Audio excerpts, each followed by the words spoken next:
pourquoi les peuples noirs doivent rester éternellement dans le souvenir de leur domination par d'autres. J'ai dit tout à l'heure au gouverneur qu'en moins de 10 ans, le Bénin, qui était un pays très pauvre, a fait des efforts pour restructurer son secteur politique, pour restructurer le secteur privé, l'administration, pour se réformer, pour faire une mutation, et qu'en moins de 10 ans, le Bénin est devenu un autre pays. Pas encore développé, mais en voie. Je lui ai expliqué, mon ministre l'a complété, le fait que nos réformes nous ont amenés à être plus sérieux au quotidien, à être plus volontaristes à l'effort, et à être plus déterminés. Et aujourd'hui, le Bénin est capable de rentrer en coopération efficace avec quiconque, notamment avec le Brésil, avec Bahia. J'ai dit au président Lula hier, je ne suis pas venu au Brésil demander de l'aide. Le Bénin n'a pas besoin d'aide. Le besoin est favorable à la coopération, certes.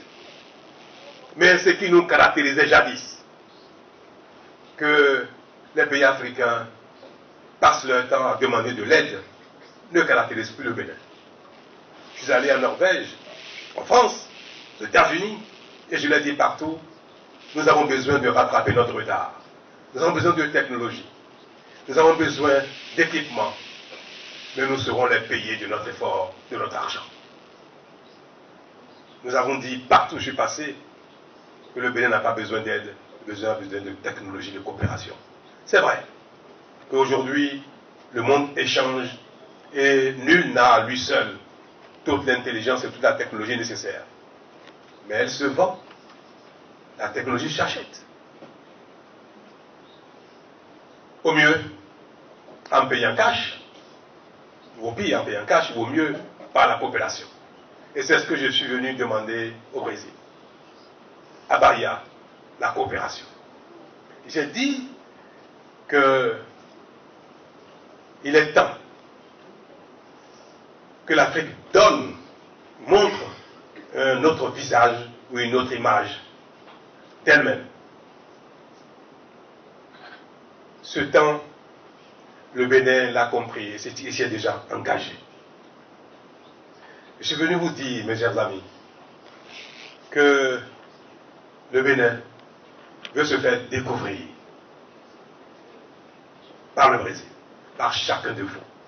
Je viens de vous dire qu'il faut venir au Bénin découvrir ce petit pays, ce petit territoire d'Afrique, qui est juste en face, juste après le petit bout d'eau qui est l'océan Atlantique, qu'on peut traverser à la nage.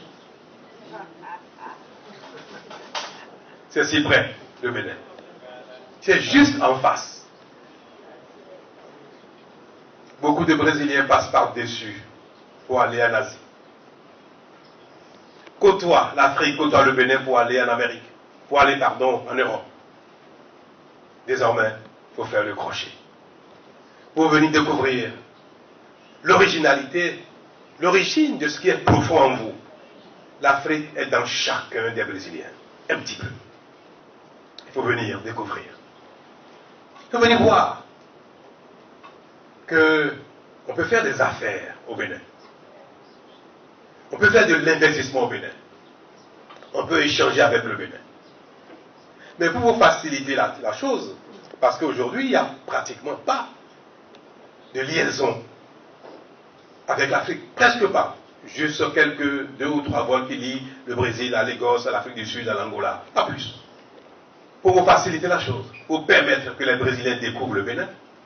Que les Béninois découvrent le Brésil, découvrent Bahia, découvrent Salvador. Viennent sentir ici que cette terre est également la leur.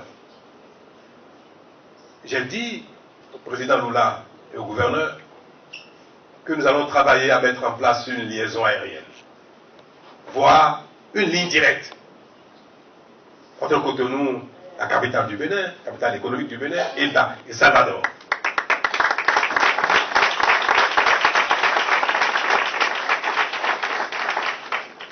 il faut que, à moins de 500 $, vous puissiez venir à Cotonou au Bénin, découvrir d'où est partie cette partie du Brésil. D'où est partie partiellement l'âme du Brésil. Mais ce ne sera pas que pour découvrir simplement le côté émotionnel de la chose. Ce sera également pour découvrir un pays qui est beau. Un pays qui offre de l'art, de la culture, du paysage, de l'animalier, du balnéaire, des musées, de l'art, de la créativité, de la culture. Et un pays qui offre aussi des opportunités d'investissement. Un pays qui offre aussi des possibilités de coopération. Monsieur le gouverneur, vous et moi nous sommes engagés. Et je vais prendre tout le monde à témoin.